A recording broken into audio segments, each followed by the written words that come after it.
Hello friends, तो अब आपका जो फाइनेंशियल ईयर 24-25 है वो बहुत ही जल्द खत्म होने वाला है और काफ़ी सारे पर्सन होते हैं जिनके द्वारा मार्च एंडिंग में काफ़ी सारी टैक्स प्लानिंग की जाती है कि किस तरीके से टैक्स जो है उसको सेव किया जाए। तो अब यदि मान लो आपके द्वारा भी फाइनेंशियल ईयर 24-25 में अगर शेयर मार्केट में कोई इन्वेस्टमेंट किया जाता है और वहाँ से अगर आपको कोई लॉन्ग टर्म कैपिटल गेन या शॉर्ट टर्म कैपिटल गेन हो रहा है तो उस कैपिटल गेन पर आपको टैक्स भी पेमेंट करना पड़ता है गवर्नमेंट को। तो अब यदि आप अपने टैक्स जो है उसको सेव करना चाहते हैं तो आज की इस वीडियो में मैं आपके साथ डिस्कस करने वाली हूँ कि किस तरीके से आप टैक्स प्लानिंग करके और टैक्स हार्वेस्टिंग का यूज़ करके अपने लाखों रुपए का जो टैक्स है उसको सेव कर सकते हैं। तो यदि आप भी शेयर मार्केट में इन्वेस्टमेंट करते हैं तो आज की जो ये वीडियो है वो आपके लिए काफ़ी यूज़फुल होने वाली है, इसलिए वीडियो को एंड तक जरूर देखें।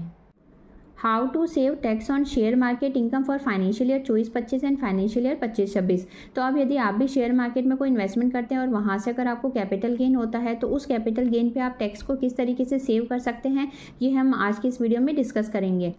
Taxation on capital gain. तो अब यदि आप भी शेयर मार्केट में कोई इन्वेस्टमेंट करते हैं और वहाँ से अगर आपको कोई कैपिटल गेन होता है तो वो कैपिटल गेन दो तरह का होता है। एक होता है आपका शॉर्ट टर्म कैपिटल गेन, एक होता है आपका लॉन्ग टर्म कैपिटल गेन। अब आपका शॉर्ट टर्म कैपिटल गेन किस केस में होता है, तो यदि मान लो आपके द्वारा कोई भी इक्विटी शेयर है या इक्विटी ओरिएंटेड म्यूचुअल फंड है जो किसी रिकॉग्नाइज्ड स्टॉक एक्सचेंज के थ्रू खरीदे या बेचे जाते हैं और उस पर यदि आपके द्वारा सिक्योरिटी ट्रांजेक्शन टैक्स का पेमेंट किया जाता है और खरीदने के 1 साल के अंदर ही अगर आप उसको सेल कर देते हैं तो उस केस में जो आपका प्रॉफिट होता है वो शॉर्ट टर्म कैपिटल गेन होता है। तो अब यदि आपके द्वारा फाइनेंशियल ईयर 24-25 के शॉर्ट टर्म कैपिटल गेन पे जो टैक्स की कैलकुलेशन की जाएगी तो यहाँ पे आपके दो रेट है जो कि एप्लीकेबल होगी, क्योंकि जैसा कि आपको पता होगा कि गवर्नमेंट के द्वारा जो बजट 2024 प्रेजेंट किया गया था उस बजट में गवर्नमेंट के द्वारा शॉर्ट टर्म कैपिटल गेन और लॉन्ग टर्म कैपिटल गेन पे टैक्स की जो रेट है वो चेंज कर दी थी। तो अब यदि आपके द्वारा ये शेयर जो है वो 23 जुलाई 2024 से पहले सेल किए जाते हैं तो उस केस में जो आपको शॉर्ट टर्म कैपिटल गेन होगा उस पर 15% से टैक्स का पेमेंट करना है। और यदि आपके द्वारा शेयर 23 जुलाई 2024 के बाद में सेल किए जाते हैं तो उस केस में आपको 20% से टैक्स का पेमेंट करना है। नेक्स्ट है आपका लॉन्ग टर्म कैपिटल गेन। तो अब आपका लॉन्ग टर्म कैपिटल गेन किस केस में होता है, यदि आपके द्वारा कोई भी शेयर है जो कि 1 साल से ज़्यादा होल्ड किए हैं और उसके बाद यदि आप उसको सेल करते हैं तो उस पर जो आपका प्रॉफिट होता है वो आपका लॉन्ग टर्म कैपिटल गेन होता है। अब यदि आपने कोई शेयर है जो कि 23 जुलाई 2024 से पहले सेल किए हैं और उस केस में अगर आपको लॉन्ग टर्म कैपिटल गेन हो रहा है तो वहाँ पर आपको 10% से टैक्स का पेमेंट करना है। लेकिन यदि आपके द्वारा जो शेयर है वो 23 जुलाई 2024 के बाद में सेल किए जाते हैं और उस केस में अगर आपको कोई लॉन्ग टर्म कैपिटल गेन होता है तो उस पर आपको 12.5% से टैक्स का पेमेंट करना है। साथ ही आपको एक बेनिफिट ये भी दिया गया है कि जहां पे आपको लॉन्ग टर्म कैपिटल गेन के संबंध में 1 लाख रुपए की एग्जम्पशन मिलती थी उसको इंक्रीज करके बजट 2024 में 1,25,000 रुपये कर दी है। फॉर एग्जाम्पल मान लो यदि आपको फाइनेंशियल ईयर 24-25 में 2 लाख रुपए का अगर कैपिटल गेन होता है तो उस केस में आपका 1,25,000 रुपये तक का कैपिटल गेन एग्जेम्प्ट हो जाएगा और रिमेनिंग 75,000 रुपये के प्रॉफिट पे ही आपको टैक्स का पेमेंट करना है। तो अब यदि मान लो आपको भी फाइनेंशियल ईयर 24-25 में कोई कैपिटल गेन होता है तो आप किस तरीके से टैक्स प्लानिंग करके उसको सेव कर सकते हैं। तो फर्स्ट ऑप्शन ये है कि मान लो यदि आपको कोई कैपिटल गेन होता है और उस कैपिटल गेन को आप फर्दर रेजिडेंशियल प्रॉपर्टी परचेज करने में इन्वेस्ट कर देते हैं तो उस केस में आपका पूरा का पूरा जो कैपिटल गेन है वो सेक्शन 54F में एग्जेम्प्ट हो जाता है। और सेकेंड ऑप्शन ये है कि अगर मान लो आपको फाइनेंशियल ईयर 24-25 में कोई कैपिटल गेन होता है तो उस केस में आप टैक्स हार्वेस्टिंग करके अपने कैपिटल गेन पर टैक्स को सेव कर सकते हैं। अब यदि मान लो आपको फाइनेंशियल ईयर 24-25 में कोई भी शॉर्ट टर्म कैपिटल गेन हो रहा है तो आप अपने शॉर्ट टर्म कैपिटल गेन पे टैक्स को कैसे सेव कर सकते हैं या कैसे जीरो कर सकते हैं, इसको हम एक एग्जांपल के साथ समझ लेते हैं। तो अब मान लो यदि मिस्टर राम है जिसके द्वारा एक्स लिमिटेड कंपनी के 900 शेयर खरीदे जाते हैं 500 रुपए में 10 अप्रैल 2024 को। अब मिस्टर राम के द्वारा जो ये 10 अप्रैल 2024 को शेयर खरीदे जाते हैं इन शेयर को 10 दिसंबर 2024 को सेल कर दिया जाता है 700 रुपए में। तो उस केस में मिस्टर राम को फाइनेंशियल ईयर 24-25 में जो शॉर्ट कैपिटल गेन होता है वो है 1,80,000 रुपए का। तो अब मान लो मिस्टर राम जो है उसकी शॉर्ट टर्म कैपिटल गेन के अलावा अदर सोर्सेज की भी इनकम है जो कि बेसिक एग्जेम्पशन लिमिट से ज्यादा है। तो उस केस में मिस्टर राम जो है उसको शॉर्ट टर्म कैपिटल गेन पे टैक्स का पेमेंट करना पड़ेगा 20% से। तो यहाँ पे मिस्टर राम की स्पेशल कैटेगरी की इनकम पे टैक्स लायबिलिटी बन जाती है 36,000 रुपए की। अब मिस्टर राम जो है वो अपने 36,000 रुपए के टैक्स को किस तरीके से सेव कर सकता है, तो अब मान लो जो मिस्टर राम है उसके पोर्टफोलियो में दूसरी कंपनी के शेयर भी उसने परचेज कर रखे हैं और उन शेयर की अगर हम आज की वैल्यू देखें तो वो शेयर लॉस में चल रहे हैं। तो यहाँ पे मिस्टर राम क्या कर सकता है कि जो लॉस के शेयर है उसको एक बार सेल करके अगले दिन परचेज कर सकता है। तो इससे क्या होगा कि वो अपना लॉस बुक कर लेगा और जो उसका प्रॉफिट बन रहा है उसको लॉस से एडजस्ट कर देगा।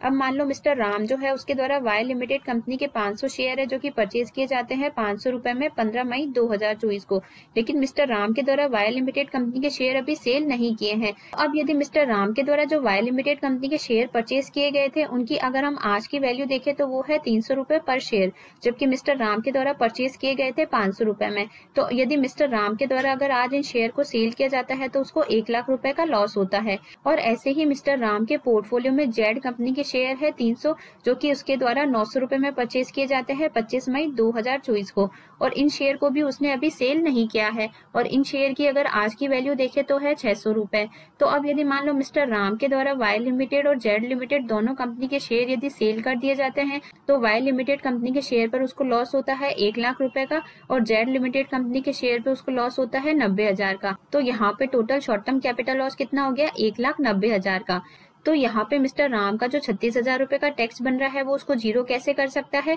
तो यहाँ पे मिस्टर राम के द्वारा क्या किया जाएगा कि जो वाई कंपनी और जेड कंपनी के शेयर खरीदे हैं उसको एक बार सेल करके लॉस बुक कर दिया जाएगा, और अगले दिन फिर से वही शेयर जो है वो परचेज कर दिए जाएंगे। तो इस तरीके से मिस्टर राम का जो 1,80,000 रुपए का प्रॉफिट है वो उसके 1,80,000 रुपए के लॉस से सेटअप हो जाएगा, और रिमेनिंग जो 10,000 रुपए का लॉस है वो मिस्टर राम जो है वो अगले 8 साल तक कैरी फॉरवर्ड कर सकता है, और अगले नेक्स्ट ईयर में जो भी उसका प्रॉफिट बनता है उससे 10,000 रुपए का जो लॉस है वो सेटअप हो जाएगा। तो इस तरीके से यहाँ पे मिस्टर राम का 36,000 रुपए का पूरा टैक्स सेव हो जाएगा।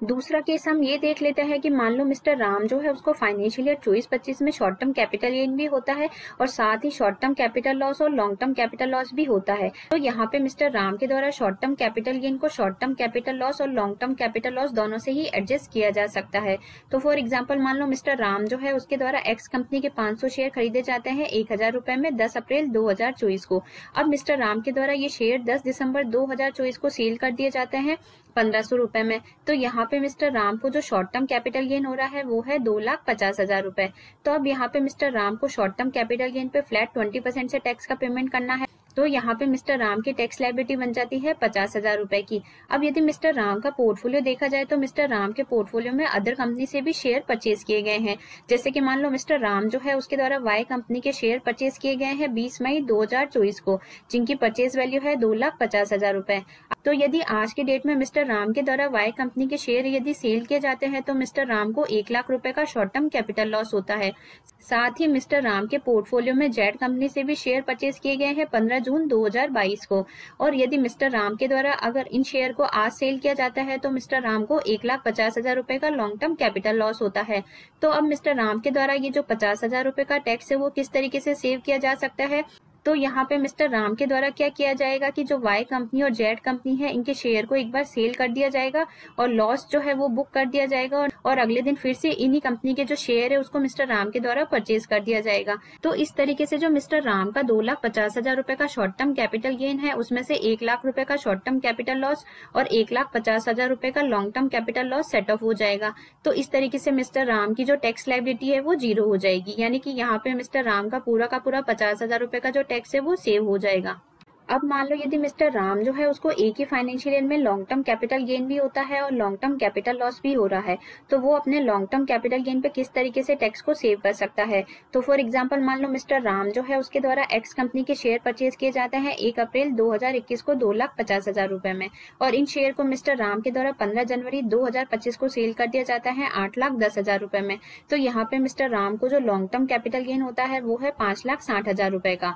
तो अब यहाँ पे मिस्टर राम जो है उसको लॉन्ग टर्म कैपिटल गेन पे 12.5% से टैक्स का पेमेंट करना है। तो यानी कि जो 5,60,000 रुपए का प्रॉफिट है उसमें से 1,25,000 रुपए की बेसिक एग्जेम्पशन लिमिट मिल जाएगी, और 4,35,000 रुपए पे 12.5% से टैक्स बनता है 54,375। अब मिस्टर राम जो है वो अपने 54,375 रुपए के टैक्स को किस तरीके से सेव कर सकता है। तो यहाँ पे मान लो मिस्टर राम का जो पोर्टफोलियो है उसमें दूसरी कंपनी के भी शेयर है जो कि उसने परचेज कर रखे हैं और अभी तक सेल नहीं किए हैं। तो फॉर एग्जाम्पल मान लो मिस्टर राम के द्वारा वाई कंपनी के शेयर परचेज किए जाते हैं 30 सितंबर 2022 को 4 लाख रुपए में, और यदि आज उन शेयर को सेल किया जाता है तो उस केस में मिस्टर राम को लॉन्ग टर्म कैपिटल लॉस होता है 1,60,000 रुपए का। और साथ ही मिस्टर राम के द्वारा जेड कंपनी के भी 20 दिसंबर 2022 को शेयर परचेज किए जाते हैं 9 लाख रुपए में, और यदि आज की डेट में इन शेयर को सेल किया जाता है तो उस केस में मिस्टर राम को लॉस होता है 1 लाख रुपए का। तो अब यहाँ पे मिस्टर राम जो है वो 54,375 रुपए का टैक्स कैसे सेव कर सकता है। तो मिस्टर राम क्या करेगा कि अपने वाई कंपनी और जेड कंपनी के जो शेयर है उनको एक बार सेल करके long term capital loss book कर देगा